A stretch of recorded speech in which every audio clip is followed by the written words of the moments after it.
Borderline Personality Disorder atau BPD ni adalah sejenis diagnosis kecanduan mental di mana pengidap dia ada cabaran dari segi kestabilan.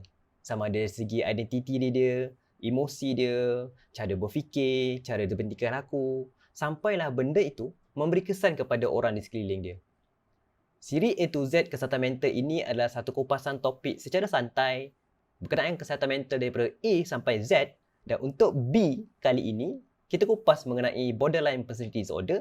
Dan kita jemput Dr Rostam, seorang perunding psikiatri, untuk kupas topik BPD ini dengan lebih mendalam.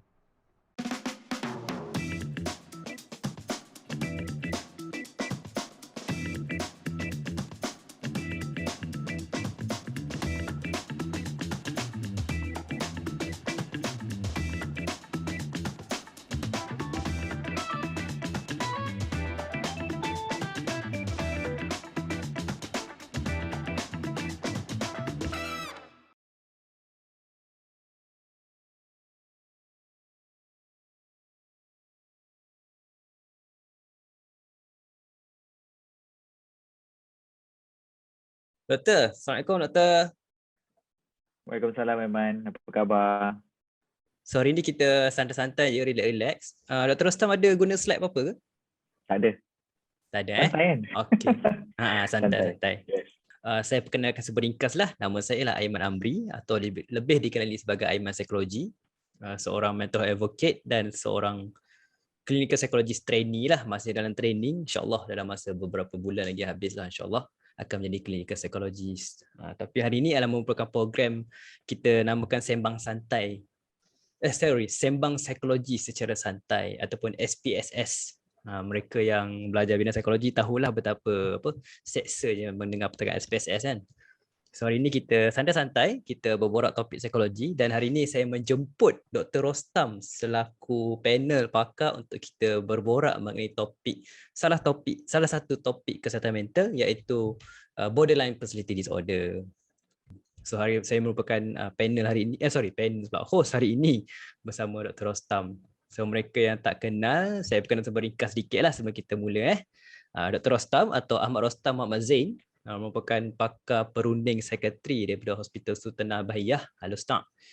Dia merupakan pakar psikiatri, pakar perunding psikiatri dan fellow yang berpengalaman lebih 15 tahun dalam bidang doktor perubatan, dalam bidang psikiatri lebih 10 tahun. Okey, dan salah seorang alumni Muslim Professional Kesihatan Malaysia atau IMPAK. Aktif lah, siapa yang kenal beliau, aktif dalam NGO seperti Papisma, MiCare, MedTweetMy, Medical Midbuster Malaysia, Persatuan Terapi Psikospiritual Malaysia dan Laman Minda.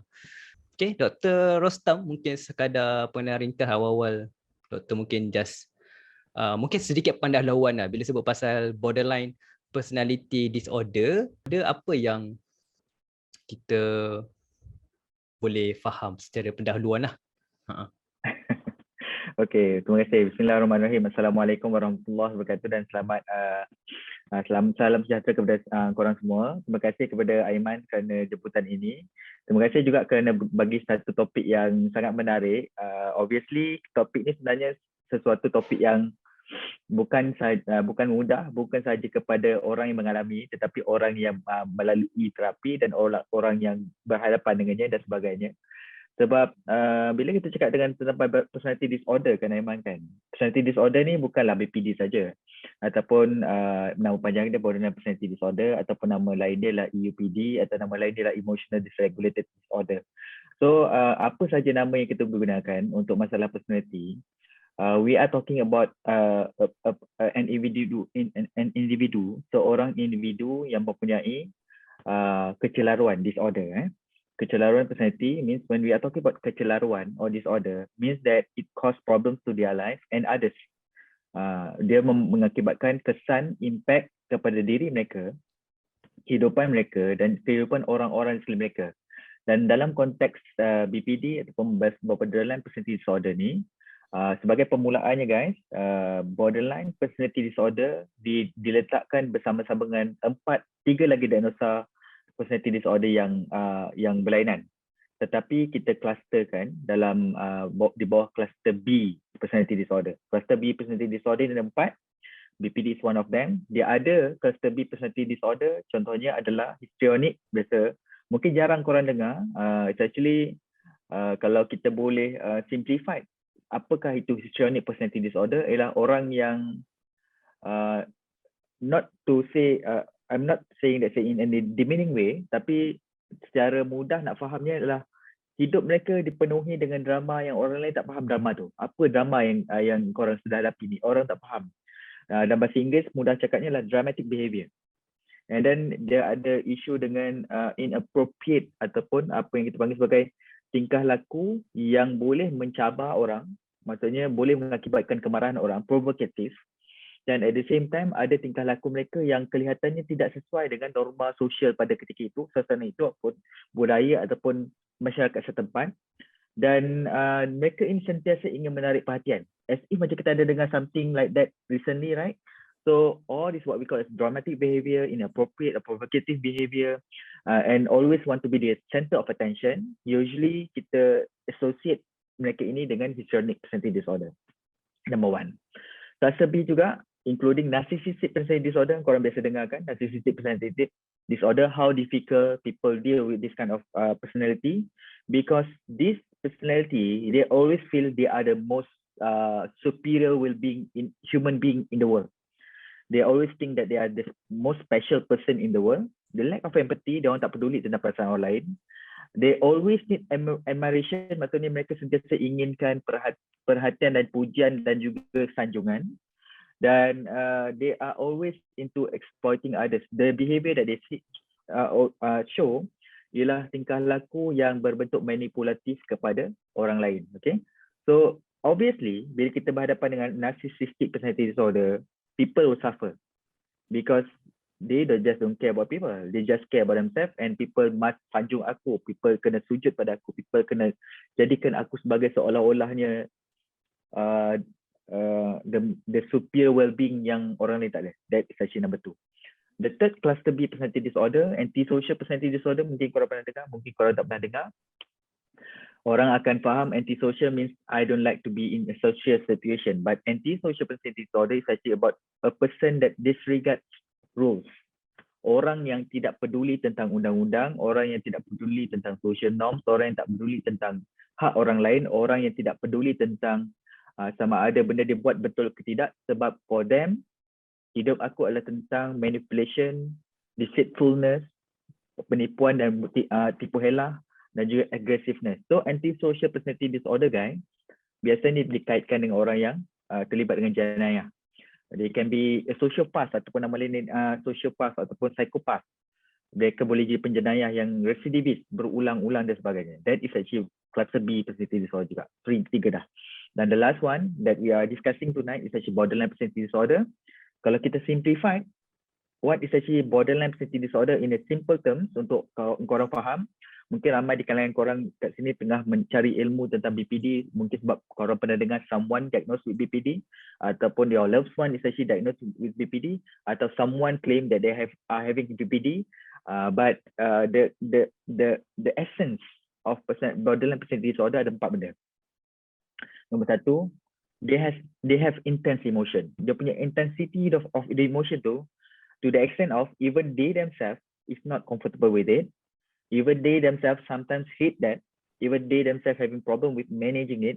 And for other people, obviously, when you come with this kind of intense emotion, it can hurt people in a way. As bad as how it hurts the person themselves. Okay, that's number 1. Number 2 is actually they have this fear of abandonment. So dia takut ditinggalkan. Bila dia takut ditinggalkan, it actually correlate with intense emotion. Bila you intense emotion, it's actually you are pushing away people rather than bringing them to you. So with intense emotion, fear of abandonment jadi macam kita panggil sebagai self-prophecy. You are afraid of being abandoned, but you do all the things. You don't know that you are doing it, but you do all the things that can push people away from you. And obviously, when you have intense emotion, fear of abandonment, you will have unstable relationship. So orang yang mempunyai BPD yang mengalami isu itu dan masih lagi dalam konteks mereka cuba mencari jalan keluar, jalan tengah bagaimana untuk hidup bersama BPD tu, they will have a lot of fear relationship. They can go into a relationship for a while and then they off it and then on and off it with other people and all those things. Obviously, it hurts them more. It causes more of the fear. The fear become more intense. The emotion become more intense, and obviously, many of them is actually suffering through identity crisis. Means that they don't know who they are. They don't have the answer about saya ni apa, saya ni siapa, saya ni bagaimana, personality ni saya macam mana, saya yang stable tu apa dia, saya normal itu apa dia. That kind of question keep coming back to anyone that surrounding them. Panjang kan penerangan saya ni, Aiman. So itu baru mula. Macam mana nak habiskan ni? But itulah mula dia. Okay. Alright, so seperti yang doktor sebut tadi, daripada apa yang kita faham, borderline personality disorder ni merupakan salah satu diagnosis di bawah kluster, dari mana ada 3 kluster di bawah personality disorder kan. Dan menarik sekali bila doktor sebut tadi mengenai dia kita maksudkan dia secara natural, tak ada konotasi negatif dan sebagainya, di mana kita gambarkan dia adalah melibatkan dramatik ataupun satu benda yang berbeza daripada orang lain. Dan kalau kita tengok pada zaman sekarang kan, diagnosis berkaitan dengan depression dengan anxiety ni merupakan alhamdulillah kita sukalah tengok kesedaran tu semakin meluas kan, di mana orang tahu depression, anxiety, dan sekarang pun orang dah mula kenal bipolar, PTSD, trauma dan sebagainya kan. Tapi borderline personality ni satu benda yang agak asing, dan macam doktor cakap tadi, dia memberi kesan kepada orang sekeliling. Dia beza kalau kita tengok kepada depression, iaitu mood disorder, atau anxiety, sebuah anxiety disorder. Dia lebih melibatkan pada individu tu sendiri yang tertekan, tapi kerana dia tak function menyebabkan orang sekeliling terkesan. Tapi doktor sebut tadi lebih kepada personality disorder, di mana personality dia sendiri tu memberi kesan kepada orang lain. Contohnya unstable image tadi kan, mungkin dia ada self harm behavior, intensity of emotion, emotional dysregulation dan sebagainya kan. Jadi bila doktor sebut pasal personality disorder, adakah personality ni merujuk kepada orang tu ada banyak personality ke macam mana? Okay, personality disorder means bila seseorang itu ada personality disorder, biasanya mereka ada satu stable personality lah. Saya tidak bercakap tentang dissociative identity disorder, yang mana seseorang itu ada multiple personality. And DID can happen in BPD. Okay, sorry for the short form. Tapi saya rasa korang dah manage to go through dengan kita punya talking hari ni, kita punya presentation hari ni. So DID usually can happen in BPD patient. So kan saya kata tadi BPD dia ada identity crisis. So sometimes they have this apa yang kita panggil sebagai dissociative state. Di mana dissociative state ni dia akan come out with a different identity yang unconsciously, psychologically unconscious, think that this is better than the other one. This person actually conform to the situation rather than the other one dan sebagainya. So DID and BPD can happen at the same place, at the same time. Tapi BPD ni itself is actually a diagnosis on its own. Yang mana macam tadi Aiman dah sebut pasal depression, anxiety ke dan sebagainya, memang boleh berlaku pada BPD patient, tapi generally that is not an issue because the diagnosis of BPD itself is actually severe enough to cause problems because disruption in their life, right? Dan saya nak tambah sikit, bila kita cakap tentang personality disorder, right? Usually macam tadi Aiman dah sebut pasal kalau penyakit-penyakit mental yang lain, biasanya orang lain terkesan tapi not as bad, ataupun orang lain ada juga terkesan lah tapi macam after effects. Contoh macam bila seseorang itu sampai tahap tidak function, tidak berfungsi sebagainya, and then they will be affected. Compare dengan personality disorder guys, ini semua general tentang personality disorder. Actually kan, the suffering of others is actually as bad as the one is actually going through it. Some of the personality disorder, contoh macam antisocial, narcissistic, ataupun OCPD, ataupun ada diagnosis yang lain, contoh macam histrionic, they don't suffer. People suffer because of them. Tapi BPD ni special sikit because they said they are suffering and people that with them is also suffering as intense as them. Itu bezanya BPD dengan diagnosis personality yang lain. Kebanyakan personality disorder, kebanyakan orang lain yang suffer. Narcissistic, siapa yang suffer? Narcissist person won't suffer. People that surrounding them that suffer. Histrionic, the people surrounding that person yang suffer. kan? Antisocial, people who surrounds them who suffer, not like BPD. BPD, they are suffering, the others also suffering just as bad.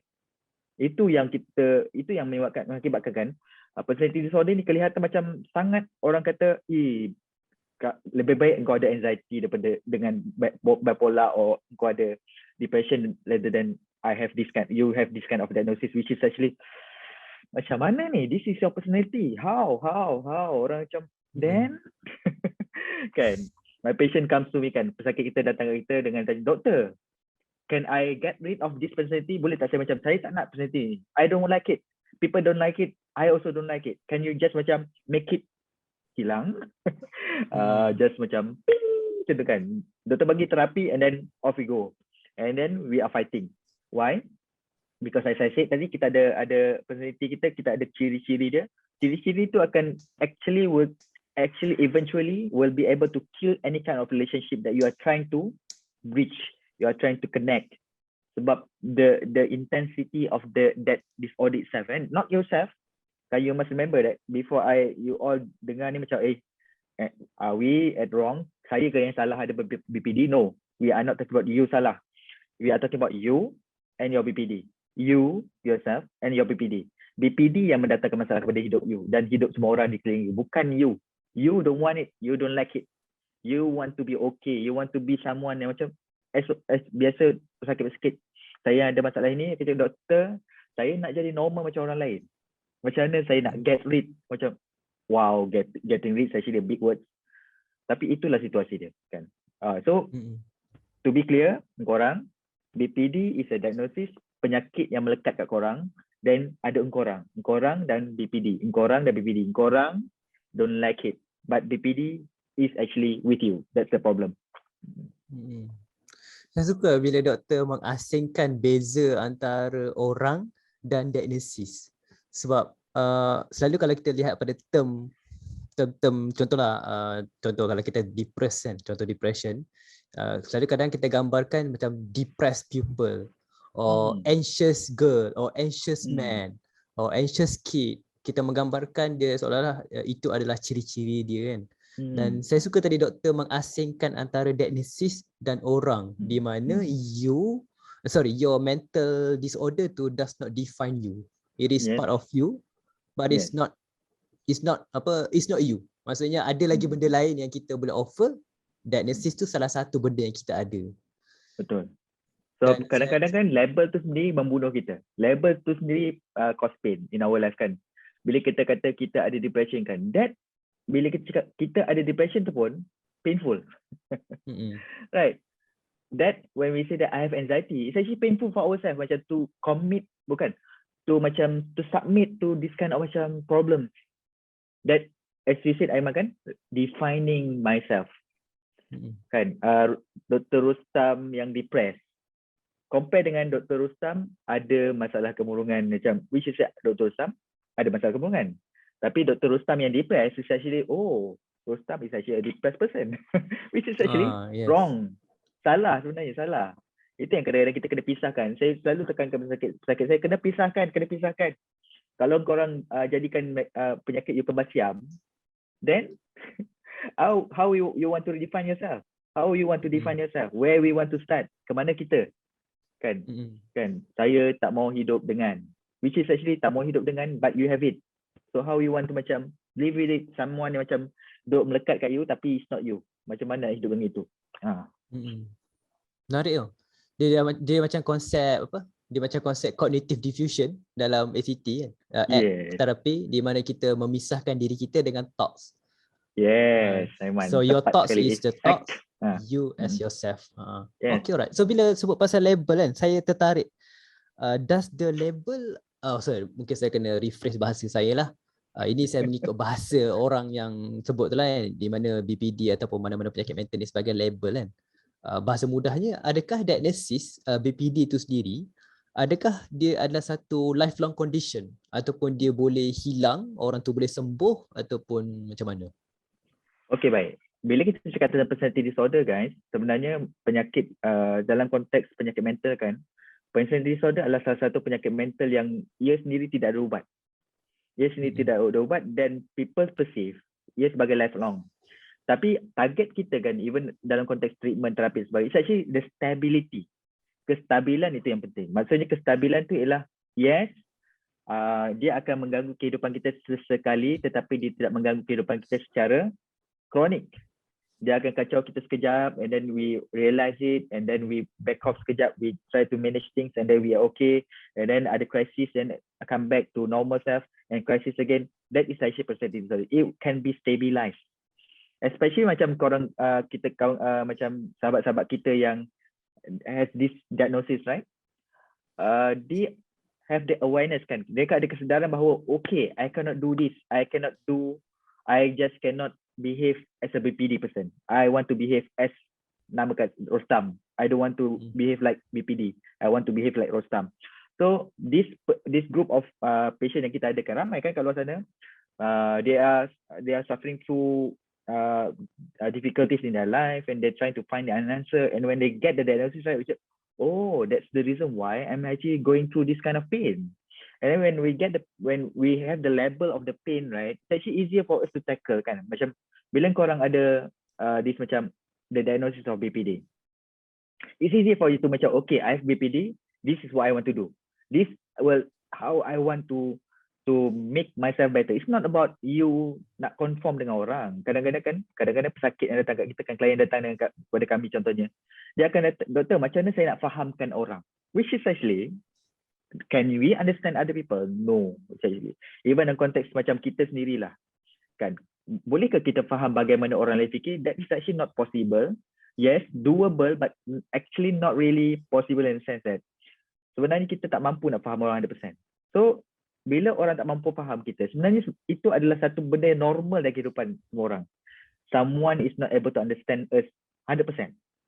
Kan? Someone will always not able to understand us 100%. Even our pasangan pun will not be able to understand us 100%. That is normal, guys.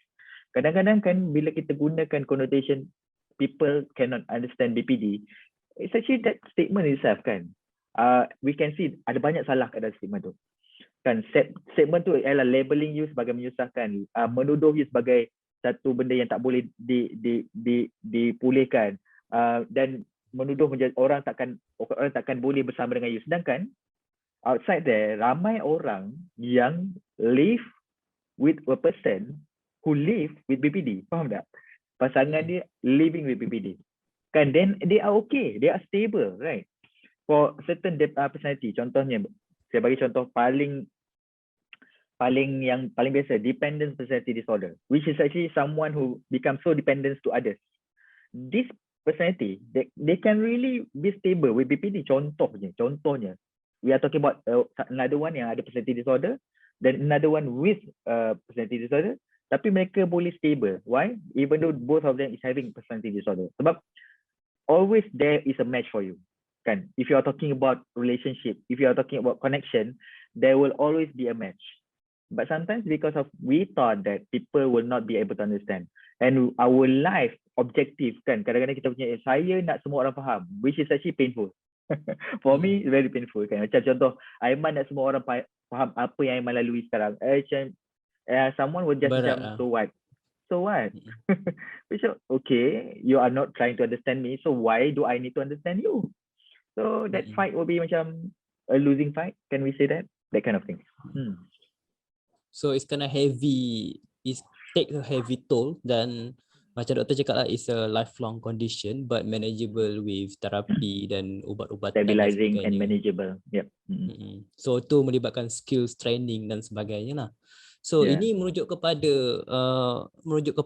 satu benda yang kita nak tahu hari ni kan, iaitu bila sebut pasal borderline personality disorder, sebenarnya apa-apa penyakit lah, apa-apa penyakit mental pun, even penyakit biasa pun, kadang kita mesti tertanya-tanya apa penyebab dia. Contoh kan, kau kena kanser paru-paru sebab apa? Oh, sebab dia merokok. Ataupun kau kena depression sebab apa? Sebab aku pernah kena bully waktu kecil dan sebagainya kan.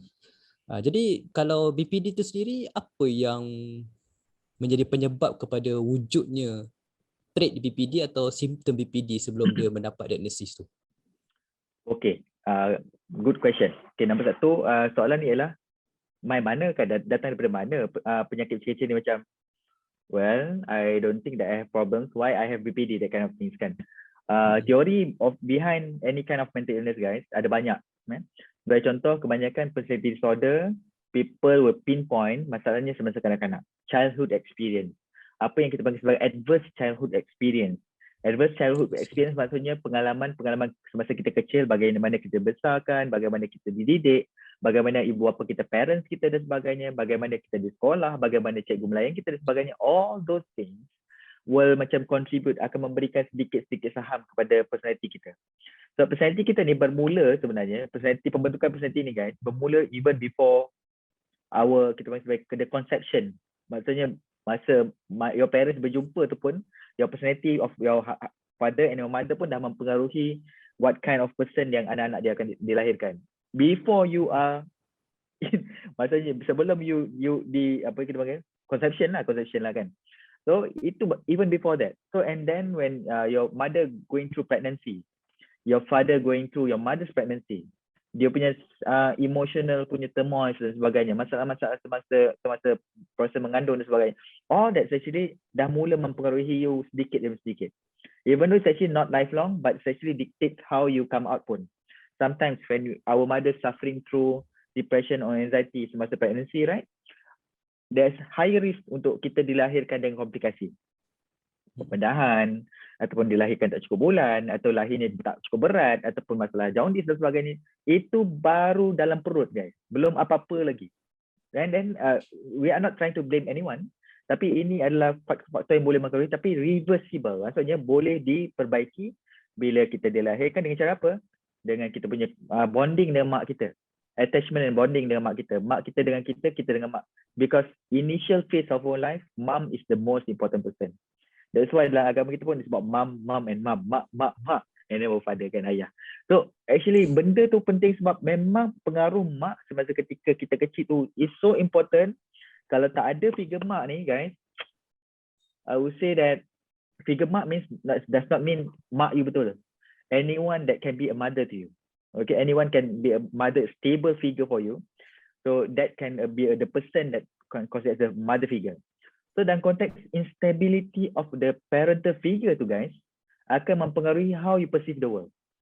And dia akan memberikan bunga kepada masalah, bunga kepada personality you. Contoh macam orang layan you macam ikut suka hati dan sebagainya. Contoh as simple as this guys. Macam kajian yang dijalankan kepada anak-anak yang tinggal di rumah anak yatim. They don't have a stable figure in a sense because there are so many people there and they don't have one figure is actually taking care of them. People is taking care their physical needs. Emotional needs actually macam everyone actually need to berebut to get someone attention. So they will develop, I'm not saying that semua anak yang tinggal rumah anak yatim akan ada masalah personality, tetapi when you don't have this stable figure, it will cause problems in the future. Not necessarily confirm, kalau katakan kita tak ada mother figure, confirm jadi tak. It is actually one of the risk factors. And then the trauma that we can go through. Dia macam risk factors. When we talk about mental illness, right, we don't say that that is the reason why. We just always talking about risk factors. Risk factors means possibility you can get it, maybe you won't get it, maybe you become a strong person. Because traumatic experience, macam adverse childhood experience ni, not everyone will suffer through it.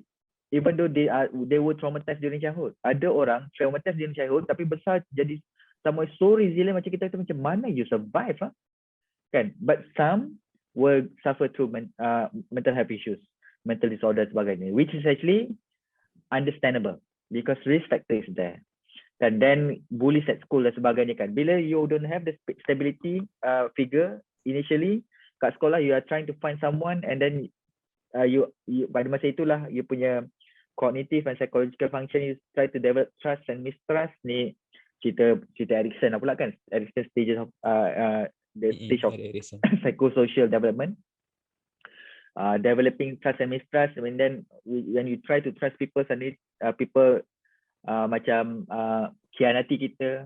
By contoh macam when we are being bullied at school contohnya, ataupun kita mengalami trauma seksual dan sebagainya. Benda-benda ini boleh menjadi risk factor juga.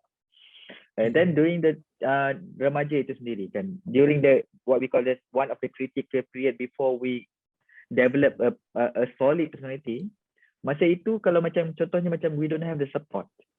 Obviously nowadays support is macam the inwards in a sense that people is talking about where is my parents kan. Dia macam kalau kita go through negara maju, this is an issue. People is talking about where is our parents and where is our parents. Yes, they give everything physically, financially, but where is the emotional part of it? So we can see in terms of a BPD guys, it's actually a bit diagnosis. It's actually very sangat prevalence di negara-negara maju. Sebab apa? The stability of relationship tu tidak berlaku pada tempoh masa yang sepatutnya. So when we dapat solid personality tu, then it becomes this kind of personality disorders lah. Depending which one it will develop kan. Macam tu. So nampak kat sini betapa besarnya, macam doktor cakap lah, yes it is a risk factor, di mana faktor yang menyumbang kepada ketidakstabilan, faktor instability tu, di mana instability dekat sini kalau kita lihat kepada borderline punya model of conceptualization tu adalah cognitive instability, self instability, affective instability, iaitu emosi yang tidak seimbang dan sebagainya. Dan bahagian besar daripada yang Dr. Rostam sebut tadi adalah kebanyakannya terbina daripada childhood experience, daripada zaman kanak-kanak kan. Yep. Dan dekat sini satu benda yang kita kadang-kadang orang kita kadang-kadang kita tak perasan pun the thing that we do to our child. Kita rasa macam oh tak apa, besar-besar nanti dia lupa lah tu. Tapi that kind of thing, betul, walaupun kanak-kanak tu tak ingat pun kadang-kadang, contohnya kan umur bawah 7 tahun dan sebagainya, but that still leave a scar. Dia menimbulkan luka-luka yang kita tak nampak, iaitu melalui lifelong condition. Betul. Jadi kalau siapa yang menonton ni, sekadar selingan lah, kalau anda macam berminat nak faham lebih mendalam macam mana our adverse childhood experience, iaitu pengalaman buruk ketika zaman kanak-kanak, I won't say buruk lah, pengalaman yang adversity, iaitu yang boleh jadi negatif kepada kita zaman kanak-kanak, memberi kesan kepada kita waktu besar. Saya sangat mencadangkan buku The Deepest Well daripada Dr. apa nama dia, Nadia something, Nordian Jordan apa tah, tapi dia seorang perempuan kulit hitam, dia Dr. Pediatrics tak silap saya. Dia menulis buku The Deepest Well. Well tu W-E-L-L, iaitu telaga yang paling dalam. Dia menceritakan macam mana kaitan adverse childhood experience memberi kesan kepada individu tu sehingga dia meninggal dunia lah, iaitu lifelong condition. Okey, bila doktor sebut pasal personality of childhood kan. Jadi macam mana kalau kita tengok, sebab kalau kita rujuk kepada DSM-5, atau kalau sesiapa yang tak familiar dengan topik kesihatan mental, DSM-5 ni merujuk kepada Diagnostic and Statistical Manual of Mental Disorder, iaitu buku yang mengumpulkan semua jenis penyakit mental yang ada dekat dunia ni. Dan dia meletakkan bahawa borderline personality disorder ni untuk individu umur 18 tahun ke atas, di mana bila masuk adulthood baru kita boleh bagi diagnosis tu. Malah kadang saya pun ada patient dekat hospital yang di bawah 18, tapi doktor-doktor psikiatri, even psychologist, my supervisor pun macam refuse untuk bagi diagnosis BPD kepada individu yang bawah 18, sebab kita rasa macam personality dia belum cukup develop untuk bagi diagnosis tu. Pendapat doktor macam mana? Mature. Betul, saya setuju, sebab dalam konteks personality disorder ni memang kita ambil cut off point 18 tahun. Sebab before that kita merasakan bahawa apa-apa saja traits kita tak cakap, bila seseorang itu mempunyai ciri-ciri kepada salah satu personality disorder yang ada, kita tak cakap dia sebagai personality disorder yet, nanti kita confirm satu umurnya, satu kriteria dan sebagainya, baru kita kata confirm you have personality disorder. Tapi kalau macam kanak-kanak kan, before 18 tahun, kita akan kata okay, this girl atau this boy, dia ada personality traits of cluster B terpanggil, atau personality traits of emotional dysregulation, ataupun personality traits of borderline personality disorder. Sebab for us, right, it's actually that temperament. Kita panggil dalam konteks remaja sebagainya, kita tak panggil personality, kita panggil sebagai temperament dia. Kita merasakan bahawa temperament ini masih boleh dibantu. Masih boleh dibantu sebelum ia develop into a mature kind of disorder. Sebab tu masa remaja tu, bila nowadays guys, kalau untuk pengetahuan korang, memang sangat ramai remaja datang kepada kami kan. For our psychiatrist, memang itulah sebahagian daripada benda yang mereka hadapi hari-hari, ialah early teenagers atau teenagers yang showing the sign of borderline, which is actually for them macam, oh, if you are not really careful, this person will develop into borderline, which is actually can cause problem to their life, right? So that's the reason why for us macam before 18 we try our best not to give a diagnosis, because the diagnosis itself is labeling. It can be demeaning in a way. Kan, even for therapist pun sometimes, not sometimes, many of the therapist pun bila dengar diagnosis dia pun macam alamak. That kind of alamak moment will come. Kau macam alamak, that kind of moment will come to many therapists juga. Sebab how macam it's actually because macam it's satu zone yang korang tak tahu apa yang korang akan hadap. You don't know bila dan bagaimana dan apa yang akan berlaku. You don't know, even though you know the theory. Itu situasi dia. So that's why for children and remaja, kita takkan kata dia ada personality disorder. We always think that okay, that there will always be something that we can reverse or stop or halt it. Maksudnya kita akan hentikan dia supaya dia tidak berkembang kepada masalah yang besar yang betul-betul become a disorder by itself. Okay, alright. So jadi kalau tadi saya tengok apa ni Dr Rostam ada sebut mengenai unstable image, instability dari segi figure kan. Sekadar perkongsian lah, saya punya case protokol adalah saya menulis pasal bipolar, borderline personality disorder lah dan DBT. Jadi antara kajian yang saya rasa macam nak kongsi kat sini adalah ada satu kajian daripada sebuah universiti ni. Dia melihat macam mana the absence of stable figure, adult stable figure, di mana sama ada ayah ke, mak ke, ataupun sesiapa, abang, kakak, sepanjang kita membesar, bila kita tak ada figure itu, dia bukan tak ada, dia kata bila ada presence of adult figure, di mana wujudnya figura orang dewasa yang positif, dia meningkatkan kemahiran untuk kanak-kanak itu mempunyai yang pertama, ability to feel positive emotion. Yang kedua, ability to regulate emotion better, maksudnya mampu untuk regulate emosi dia. Dan yang ketiga adalah mental resilience yang lebih tinggi. Mental resilience ni maksudnya adalah dia boleh stres, tapi untuk dia kembali okey balik tu lebih cepat berbanding orang yang biasa. Jadi kalau kita lihat kepada kaitan Dr. Rostam tadi pun ada sebut pasal macam mana borderline personality disorder yang tidak mempunyai figure yang stable sepanjang membesar menyebabkan benda tu memberi kesan di mana dia mencari-cari stability tu di luar kan. Jadi sedikit kita ambil sedikit topik instability ni, tapi pasal self image. Sebab tadi waktu permulaan Dr. Rostam ada sebut bahawa antara simptom borderline personality disorder ni adalah kalau kita lihat daripada DSM-5, ayatnya adalah identity disturbance, markedly and persistently unstable self-image or sense of self. So mungkin Dr. Rostam boleh kupas lebih mendalam apa dimaksudkan dengan unstable image tu. Okay, when we talk about identity disturbance, dalam konteks traits, kita dalam konteks nak kita diagnosa seseorang itu mempunyai borderline personality disorder, dia ada 9 traits. Salah satu traits yang disebutkan Aiman adalah tentang identity disturbance. Sebab dalam konteks borderline personality disorder, dia punya tema dan kehidupan adalah instability, emotional instability and turmoil, relationship instability, trust problem dan sebagainya. And then in terms of emotional instability sebagainya, benda-benda itu sebenarnya mengganggu kehidupan mereka dalam semua aspek, including dia punya identity. Sebab when we go through instability daily kan, korang akan tercari-cari sebenarnya bagaimana aku nak behave, bagaimana aku nak bertindak, bagaimana aku nak bergerak, bagaimana aku nak bersama dengan dunia ini, dan bagaimana aku nak bersama dengan orang-orang sekeliling aku, bagaimana aku nak react and act in social situation dan sebagainya. So that's the reason why they have this kind of disturbance yang dilihat oleh orang lain dan mereka juga mengendapastinya. Dan ini mengakibatkan they are trying to change themselves again and again. I have seen a client before in which they try untuk jadi semua orang yang dia rasa macam that is the stable image. They try to be.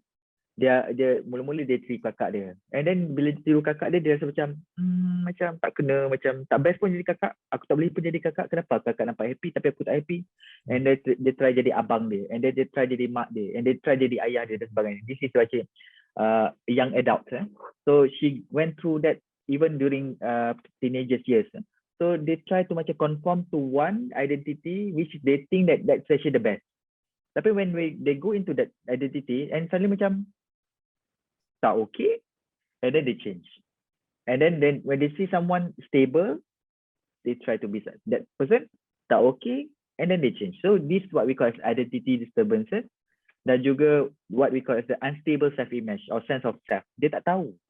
Okay. Orang yang mengalaminya, orang yang suffer through this kind of situation, right, dia tak tahu kat mana sebenarnya, di manakah stability itu, di manakah diri itu, what defines me. Itu masalah dia. Okay, so itu yang dimaksudkan dengan identity disturbance kan.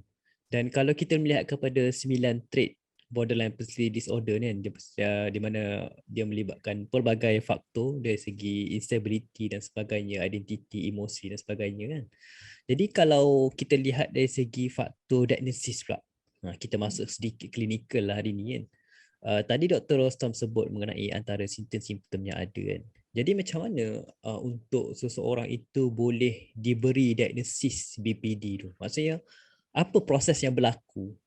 Maksudnya daripada start macam kita sedar prosesnya, mungkin dia sedar macam dia perlukan bantuan. Alhamdulillah.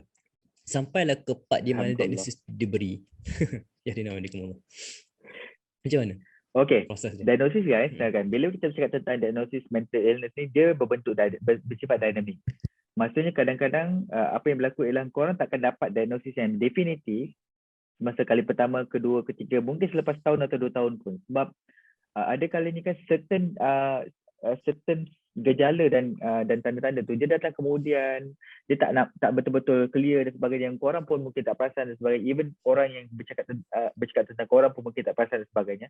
Benda-benda itu mengakibatkan diagnosis tu berbentuk dynamic, berbentuk cair. So bila doktor kata mula-mula you borderline, and then suddenly doctor change you into MDD with psychosis, and then doctor change you to BPD dan sebagainya. Don't worry about that. It's actually a dynamic process in which doktor pun sendiri sebenarnya not really sure what's actually happening to you in a sense. That's why sometimes BPD patient, diagnosa dia berubah-ubah. Mula-mula bipolar out tu sebab you ada depressive mood dan nampak macam hypomanic. Tapi when kita dengar cerita you lagi macam ada anxiety symptoms lah, bipolar anxiety. And then tiba-tiba you macam depressed terus. Macam not matching the manic tu, mungkin macam tak manic pun sebenarnya. Not even hypomanic. Then they are changing the diagnosis. And the diagnosis itself sometimes takes months or multiple sessions before we confirm you with borderline personality disorder. Okay, that's number one. Number two is actually we try not to diagnose a person as having personality disorder in the first place. We try not to. So we know that when we give a diagnosis of borderline personality disorder, narcissistic, whatever it is, we are actually literally telling the person that especially we don't have any medication for you, therapy yes, but it's actually not as easy as you think that therapy can get anywhere, kan? So you always try to reserve the diagnosis at the end. Kalau kita that's very sure. Contoh macam borderline personality disorder, memang you ada 9 traits tu, okay lah, borderline personality disorder. And then when we talk about borderline personality disorder pun, sometimes with medication kan orang cakap quetiapine lah, Luvox, sertraline lah, you can name whatever medication it is. Actually, that's not the treatment for your disorder, for your personality disorder. There is no medication for personality disorder. Medication that we use is actually because of other mental illness that comes together with borderline personality disorder atau any kind of personality disorder. Some medication kan, contoh macam ada beberapa pesakit saya yang on medication very small dose, which is actually kami panggil dia chicken dose lah, maksudnya dose tu sebenarnya tak ada berkesan. Tapi in terms of stability, right, my client, my patient likes it because doctor, I have something to hold on, that kind of thing. I have something to hold on here, which is for them, I'm very happy with that, kan? But for us clinically that is not helpful, but for them the stability Kan tadi kita cakap instability of relationship, kan connection dan sebagainya. Sometimes guys, it's not about human pun kadang. It's actually about something. Kan contoh yang saya bagi, it's about me and my medication. Even though the medication is not really help in a sense, but it's the only thing yang stable dalam hidup saya. Yang tak pernah macam ignore me, yang tak pernah distrust. I have distrust issue with them with that medication. So medication itself is actually not for. But yes, lots of patient yang ada masalah ni, kita bagi medication because of what? Something else that happening in your life that can be treated with medication. Alright. Jadi kalau kita masuk ke bahagian rawatan BPD tu sendiri kan, dalam doktor dah sebut pasal medication sikit. So apa pilihan pilihan intervention yang ada yang berdasarkan empirical based punya evidence based medicine ataupun intervention kepada individu yang mempunyai BPD? Spesifiknya kan Aiman pun tahu ialah DBT, Dialectical Behavioral Therapy. Itu adalah the only psikoterapi yang dikatakan mampu membantu pesakit yang mengalami yang spesifik untuk masalah emotional dysregulation syndrome ataupun borderline personality disorder. That is actually the most specific one, DBT. Kalau contoh macam saya pun, contoh macam I do my DBT dekat saya punya klinik. Some of my patient pergi ke hospital lain and then doktor dekat hospital lain, there's one of my patient recently. Dia kata, "Doctor, I went to this hospital and they say that doctor must do DBT to me because when they ask me about what kind of psychotherapy that doctor give me, I don't know what actually you are doing." This is the patient, and I told her, "I'm doing DBT for you, but I don't need to tell you that." That kind of things. Because for me, it's actually bila kita go through psychotherapy, guys, sometimes kan, it's actually very dynamic. I don't label my therapy into only one cohort because dalam konteks DBT satu, sometimes I will be introducing IPT in you, interpersonal therapy with you. Sometimes I will use a bit of acceptance commitment therapy in certain issues. Sometimes I will use dynamics. So it's actually a mixture of everything to cater with your needs, individualized needs, kan? So I won't use any kind of label bila kita ni. But when you ask about which psychotherapy is the best, empirically, evidence-based, say DBT. Kan? Even DBT, interestingly, it's developed by a person who suffer with, she is living with BPD. She is living with borderline personality disorder. Macam on the other hand, it's actually a person who has BPD. That person, dia sendiri, kalau I went through her training online, she talked about there were episodes in which she just dropped and then she comes back and she dropped. Even though she is the one who developed the psychotherapy, she said that I have my own periods in which I'm not okay, but I'm okay with that. She don't blame herself for not being okay because she said that it's not me, it's my BPD. I'm okay. I can just macam come back. I can come back again and again, but my BPD can kacau my hidup, that kind of thing. So Masha Linehan is someone who's actually having this diagnosis at the same time, but she develop it kan based on macam interpersonal punya efficiencies kan, emotional regulation, mindfulness dan sebagainya, just to cater to her needs and obviously people with BPD needs, that kind of thing. Okay. Okay, DBT saya nampak ada yang bertanya DBT tu apa. DBT tu basically stand for Dialectical Behaviour Therapy. Dialectical Behaviour Therapy. Dia basically adalah pecahan yang lebih mendalam daripada CBT, di mana dia merujuk kepada elemen, kalau ikut Masya Lihan lah, di mana dia kata 3 komponen utama DBT ni adalah dia yang pertama, dia dialectical, di mana dia very kita panggil macam walking on a nutshell. Dia sangat berhati-hati dan dia tidak meletakkan label stigma kepada BPD. Dan yang kedua, fokusnya adalah dia letakkan elemen Zen. Zen ni adalah keterangan, mindfulness dan sebagainya. So jadi bila DBT ni macam doktor cakap lah, kita tak ramai orang yang boleh kendalikan DBT dekat Malaysia.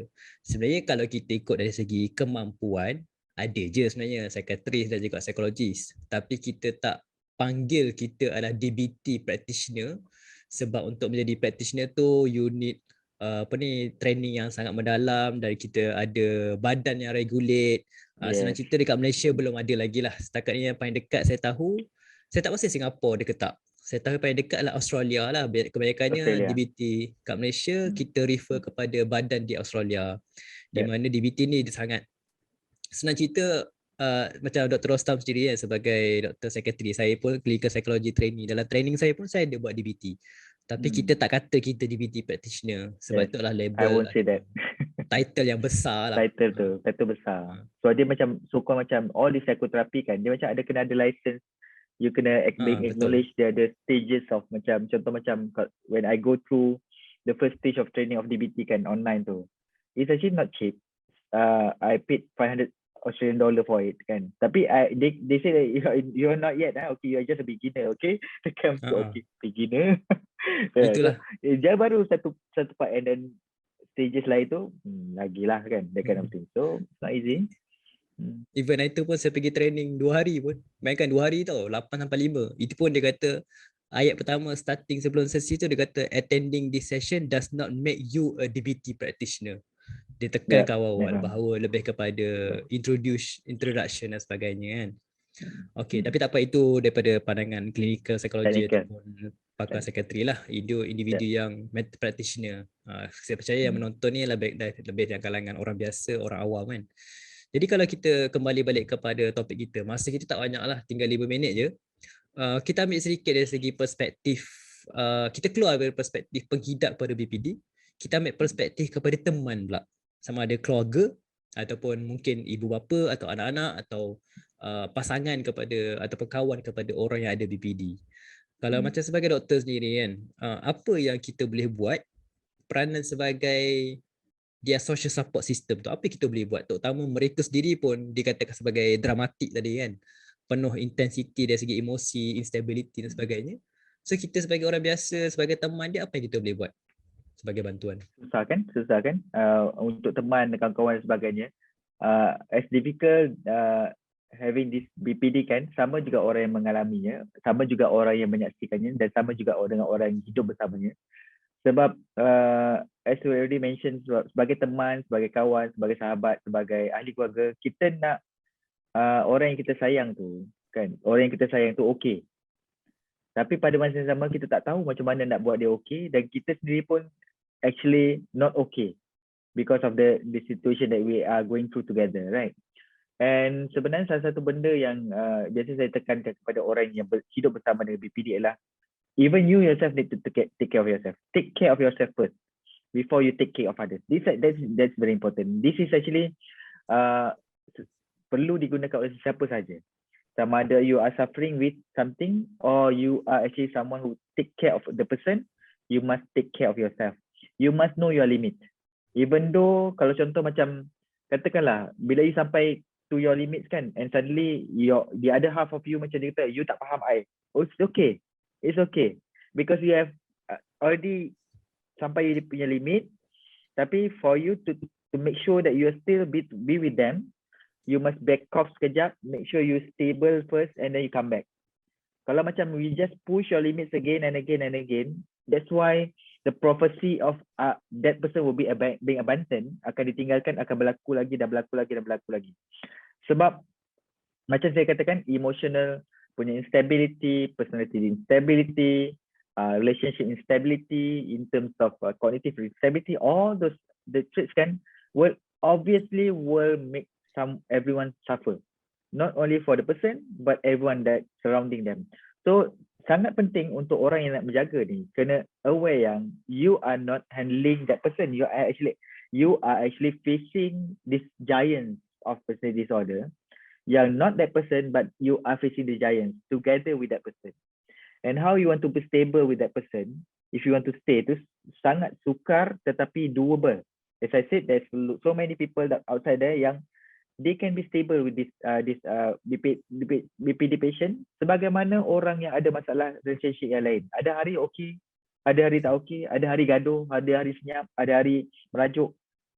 It happens to any kind of relationship. So do your relationship kan. So take care of yourself, know your limits, get help. You yourself need to get help, kan? So you cannot just suffer alone. Macam biarlah, tak apalah aku membakar diri aku. No, guys. If you really care about someone else, it's not about you membakar diri you. It's not about you macam slowly jadi lilin dan cair dan habis. No. It's not the way. If you care about other person, you must take care of yourself to make sure that you're okay to care of the other person. That's how you need to do it. Okay? So in a way, kita sebagai peneman kepada orang yang mengidap BPD adalah daripada Dr Rostam sebut tadi, kalau kita simpulkan balik, pertama adalah you are not dealing with the person, but you are dealing with the symptoms or the diagnosis yang menjadi sebahagian pada diri dia. Yang kedua adalah kita kena melihat bahawa kita ni peranan sebagai social support. Kita bukan pakar, kita bukannya psikologis atau psikiatris dan sebagainya, kita sebagai social support, which mean that kita sediakan sokongan sosial, kita bukannya menyediakan rawatan dan sebagainya lah. Dan ini penting supaya kita tahu limitasi kita.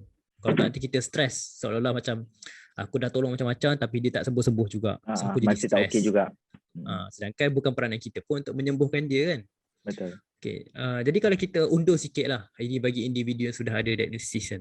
Macam mana pula kalau kita sebagai kawan kepada seseorang yang kita suspect macam dia ni macam ada simptom BPD kan. Kita rasa macam bila kita baca balik DSM-5, tengok kat Instagram, follow Dr Rostam punya Facebook semua ni, cerita macam pasal BPD macam kenapa ni macam kawan aku Tapi kita nak ajak dia pergi jumpa pakar, tapi macam mana, apa cara kita boleh buat tu pujuk dia jumpa dengan pakar? Okey, yang pertama sekali kan, bila kita bercakap tentang nak membantu orang lain dan juga nak bawa dia orang kepada treatment kan, willingness is very important.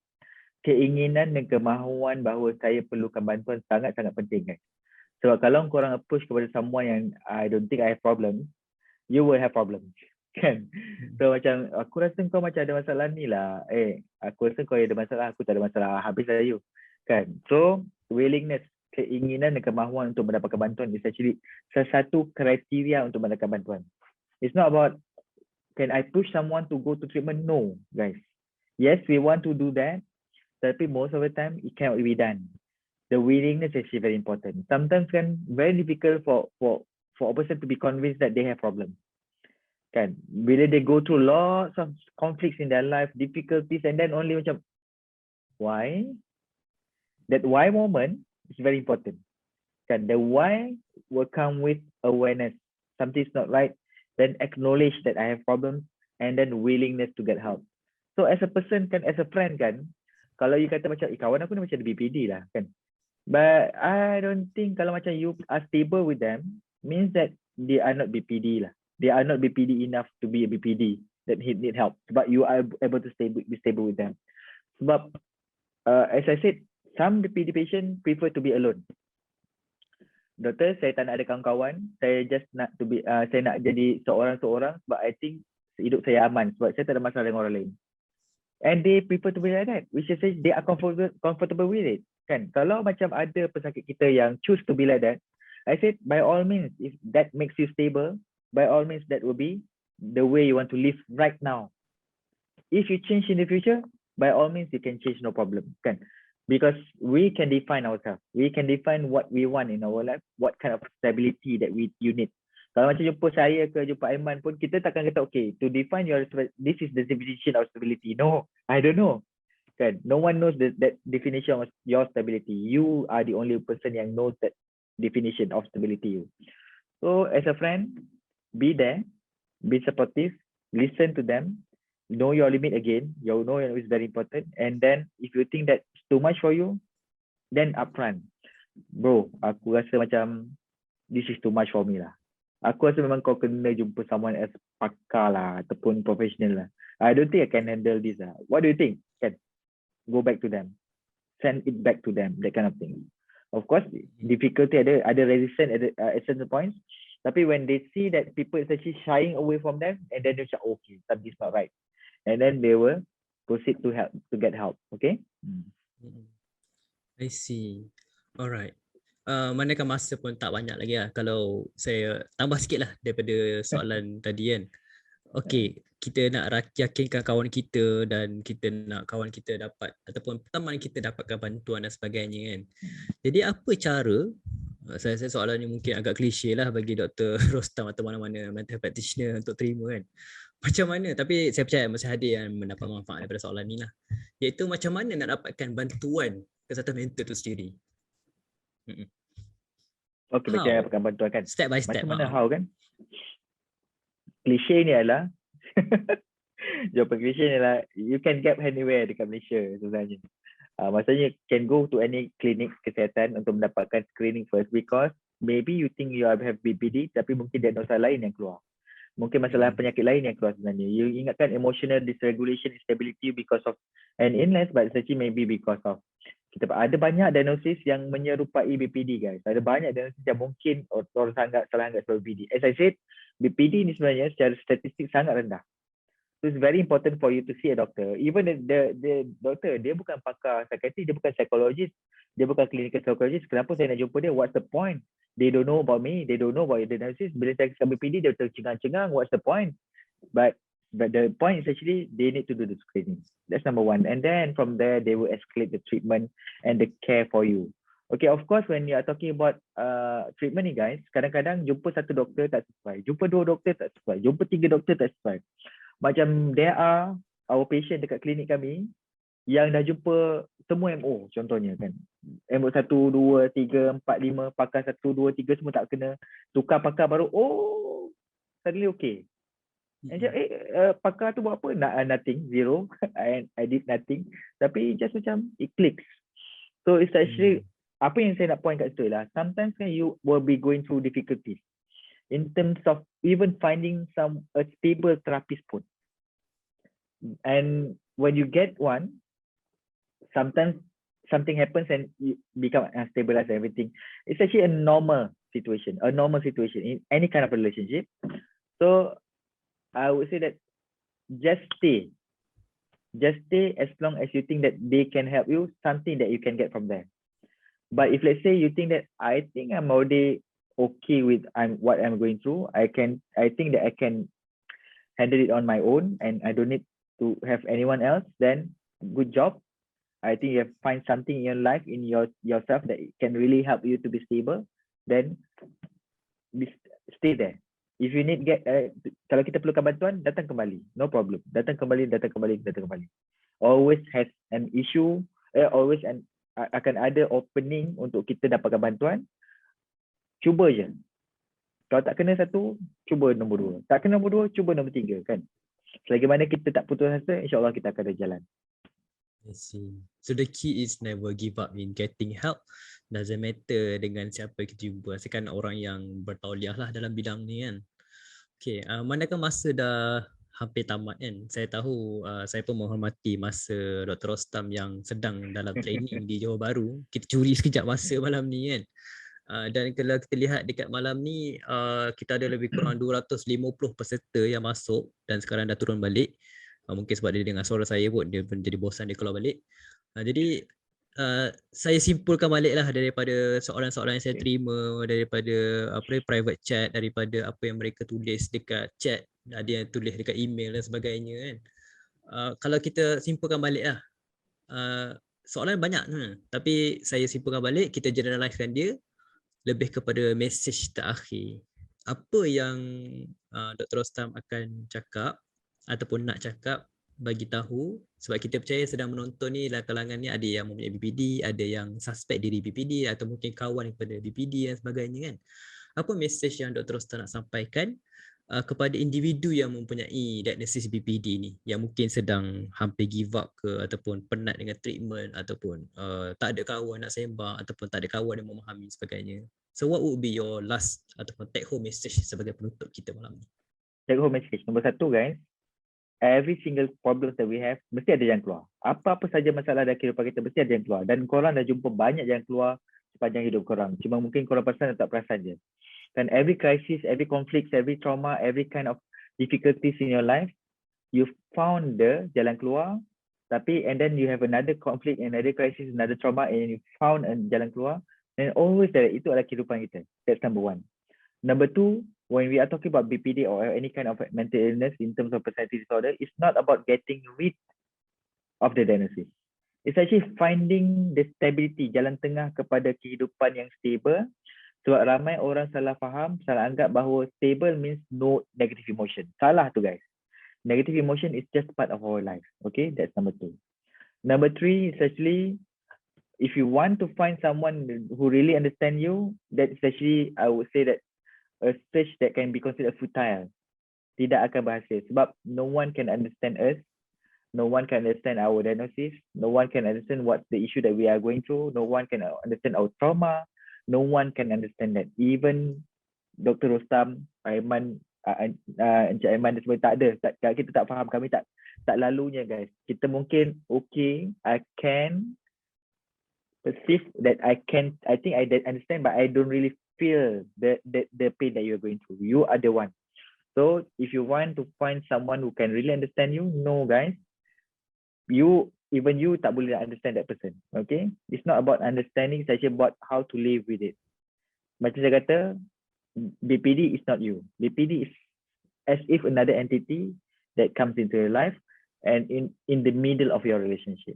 Kan? So it's actually how we want to live with it in a sense. Okay, itu saja. 3 message for me. Alright, thank you Dr. Rostam. That was a marvelous sharing, satu tepukan yang gemuruh lah kita berikan kepada Dr. Rostam atas perkongsian hari ini.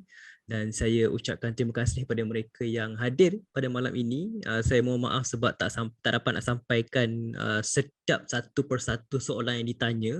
Tapi jangan risau, semua soalan yang anda tanya itu memang saya kumpulkan dan saya kategoriskan dia mengikut kategori dan saya telah serahkan kepada Dr. Rostam untuk kita borak-borak malam ini.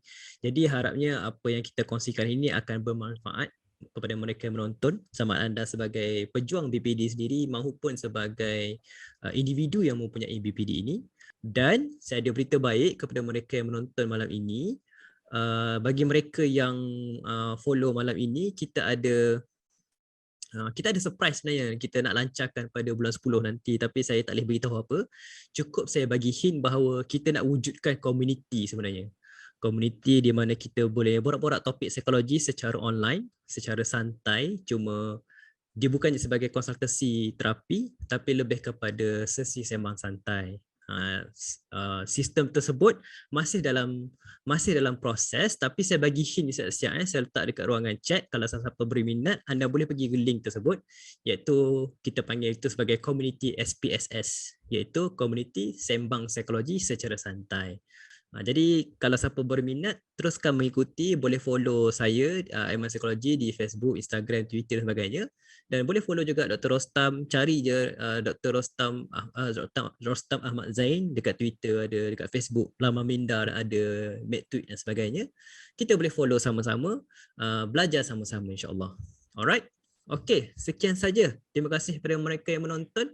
InsyaAllah ada rezeki kita berjumpa lagi dalam episod yang lain. Kita ada banyak lagi topik-topik yang nak cover dalam diagnosis yang ada. InsyaAllah keep following us dan terima kasih sekali lagi Dr. Rostam. Thank you so much for your time. Bye. Take care. Thanks, Aiman. Assalamualaikum warahmatullahi wabarakatuh. Waalaikumsalam warahmatullahi. Jadi itu saja perkongsian kita untuk episod kali ini, iaitu sebahagian daripada siri A to Z Kesihatan Mental, kupasan topik pelbagai jenis daripada A sampai Z. Okey, jadi huruf mana yang anda nak kita cover dalam episod akan datang? Berikan huruf dan tulis komen dekat bawah apa topik atau diagnosis yang nak kita cover dan siapa agak-agak penceramah jemputan yang mungkin anda rasa sesuai dengan topik tersebut. Sekian saja daripada saya, Aiman Amri, daripada channel Aiman Psikologi, pendidikan kesihatan mental anda secara santai dan saintifik. Sebenarnya bila kita bercakap berkenaan dengan borderline personality disorder ataupun BPD, bagi saya ianya satu topik yang agak sensitif bagi setengah orang. Sebabnya kalau kita perasan di media-media sosial, kita lebih suka untuk mensensasikan diagnosis BPD ini.